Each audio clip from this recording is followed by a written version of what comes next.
I'm Carly Steele here at South by Southwest in partnership with Kinolime, talking to some of the festival's top storytellers all about their filmmaking process and how they broke into the industry. Let's make movies together.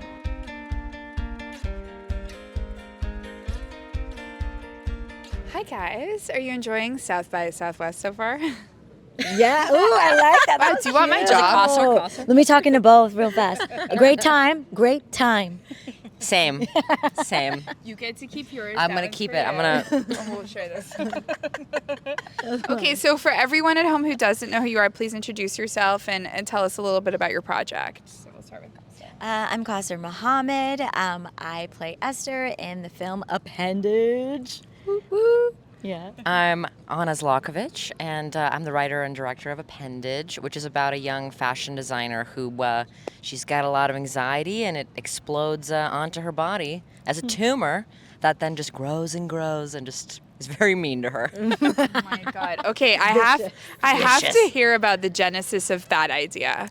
Yes. Well, besides having anxiety, I had a really interesting therapy session many years ago where my therapist was like, what if you separated your anxiety from yourself and kind of made it into a character, and we talked to that character. And I was like, yes, that sounds awesome. And it really was super helpful, but also I was like, this could be a movie. And it kind of turned into that. I love it. And I think I told you this once, but I think after the Appendage, I remember I was like going through some stuff and I did that. I was like, there's going to be something else. But in my mind, it literally was the like appendage looking thing.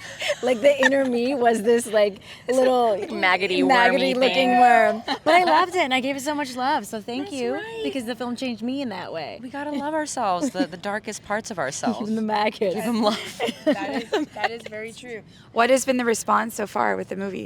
It's been good. Our screening, lots of laughter, lots of good energy. People are getting it. So that's really cool. Yeah. That's really fun. So how long did it take you to get this script made? Very unlikely story. I've been on scripts we still haven't made them. It's been many years. This one, okay. So basically we made a short film with Hulu. Good. So that happened in August 2021. And in October 2021, I pitched the feature, and now it's done. And we're in March 2023. Yeah. So it was like a year long. I wrote it very quickly, and it got greenlit very quickly, which is very lucky. And the people at 20th Digital were very kind to me. Yeah, that's fast. It's insane. That's really fast, which is nice. Yeah. But do you remember the first ever screenplay you sold? It was this one. It was this one? one? I've done a lot of writing, like right. rewriting and stuff, but this is the first real one, I guess. Oh my God. And then how did you guys meet? Oh, it was a whirlwind. It was a whirlwind. It was. The audition process, the good old audition process. Read the script and fell in love with it. Anna's brilliant, and the themes that she put into the script are just unlike I've ever seen before.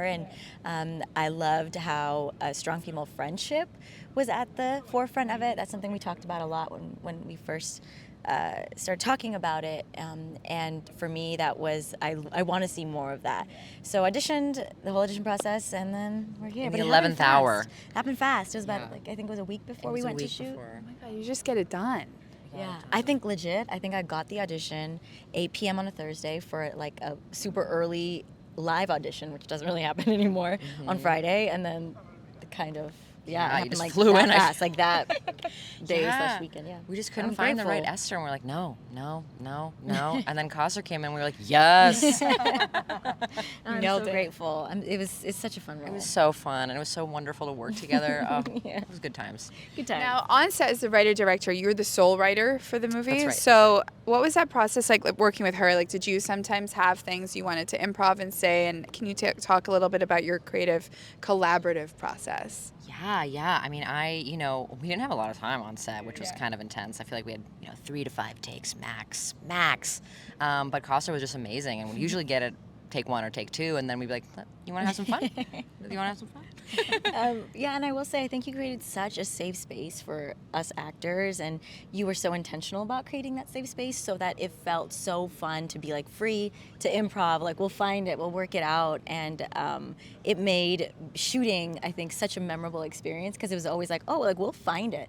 Like even that hospital scene, it was like, okay, we're gonna find it, and that was, I think. So it was like one of those moments where after shooting that, I was like, damn, like this is why we do what we do, you know, to find it in the moment. Yeah. Absolutely. Oh my God, there's so many good lines. You put in there like a jelly donut line. Oh my God, the Exorcist line. There's a lot of good stuff in there from Super improv. fun. Oh my goodness. Yeah. Well, what was the biggest challenge in getting this film made?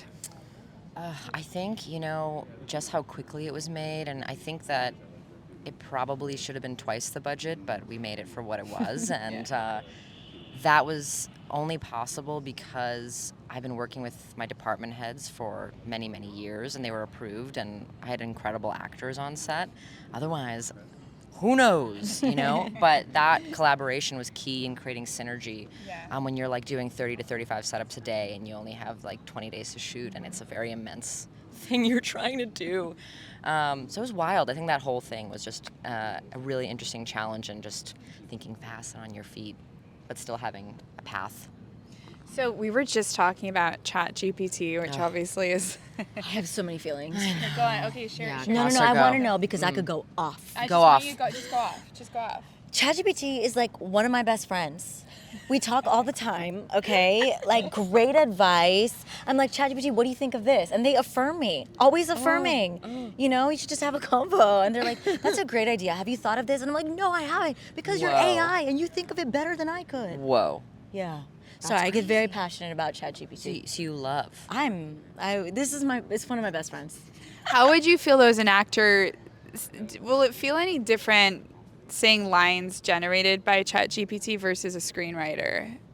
I've been playing, like specific, if we're talking specific, I play with ChatGPT, you know, to be like, okay, what could structure look like?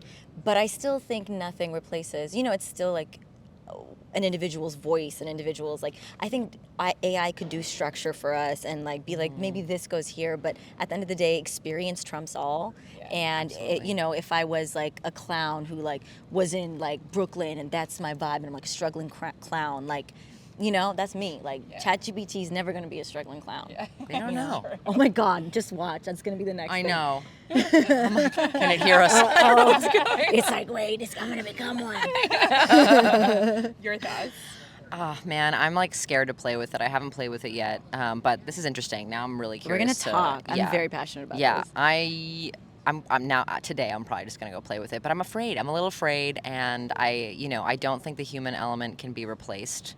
But part of me is afraid that it will get to a point where it can be, and that freaks me out. There are a lot of mental health issues that are rising with this. Like, I think there's a lot of fear of feeling redundant. By the way, not just for writers, but also AI, like actors. Like it's getting to the point where you can say, "Show us this scene," and then it can animate this scene. And you think about all the deep fakes and everything. Oh my God, the whole of filmmaking from soup to nuts can get taken over by this thing, which is kind of So we're in crazy. that interesting era. So we have to fight for our individuality. Yeah.